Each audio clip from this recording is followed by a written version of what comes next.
Well, the 1920s and 30s were an era of innovation after the end of World War I. Revival-style homes were in vogue across the country, and thousands of car makers were trying to make a name for themselves. We found a couple here in Southeast Michigan who wants to keep that time in history alive. This Farmington Hills storybook Tudor with faux thatch roof truly showcases the style of the era. The Edward Beals house was designed by Michigan's first female architect, Emily Butterfield, in 1925. I love the setting. I love the fact that we've restored it back to its period correct 1925. Feels like home. Inside you'll find a love of not only the 1920s, but of the British royal family. I am a big fan of the British family. I just adored Princess Diana. The home's top floor holds another 1920s era surprise. An early 20th century train set delights kids of all ages. But it's what Melody and Ken Klemmer have in their garage that turns a lot of heads. This is a 1931 MG D-type.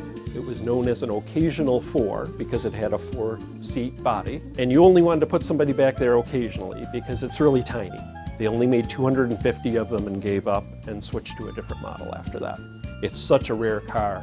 Anytime you take it to even an MG car show, no one knows what it is because there were so few of them. This MG was owned by Ralph Hope, the nephew of British Prime Minister Neville Chamberlain. Ralph was a pilot in World War II and was killed in the Battle of Britain. He never had children. His wife survived, but she remarried. But I did find a nephew of his, and he has his flying gloves from World War II, but that's the only thing he has of Ralph's. And this car. Next to the 1931 is a 1930 MG M-Type. It was an 18-year-old's birthday present when he got his license. Came from a prominent family near Sussex and Thames Ditton, which is very close to the Brooklands racetrack in England. And Brooklands was the place to be seen in the 1920s, 1930s. If he didn't drive the car on the track, he certainly went there to watch races. This MG sports an interesting design. It's kind of like an old airplane.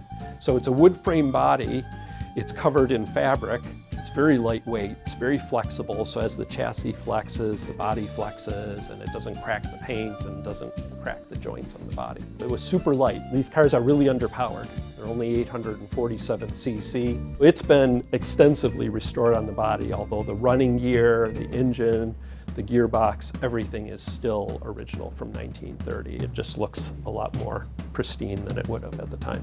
The Klemmers enjoy taking their MGs out for a ride, to a car show, and even the grocery store.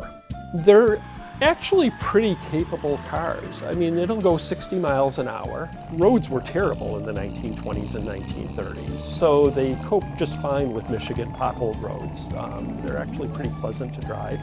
As for why Ken and Melody are enthusiasts of the roaring 20s, I've always had a fondness for 1920s technology and architecture.